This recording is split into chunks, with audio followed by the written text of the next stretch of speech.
Well, this is Tim here from Your Six Studios. Today in this video, I'm going to show you how to adjust your steering wheel and then also your mirrors.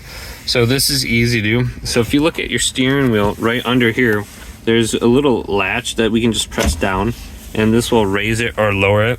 So just put it in the position you want. It doesn't really go up that much, maybe only like 6 inches. And then just latch it down right here. Now for the mirrors, just under settings, go to settings here, tap this. Under controls, go to mirrors and steering wheel.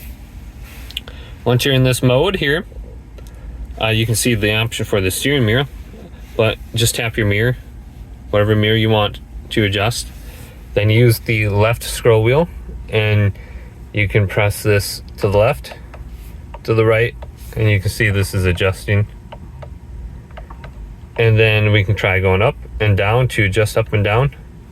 So very easy to do with that. And then if you want to do the other side, tap that side and then you can start adjusting it over there. So very easy to do. Hopefully this video did indeed help you out.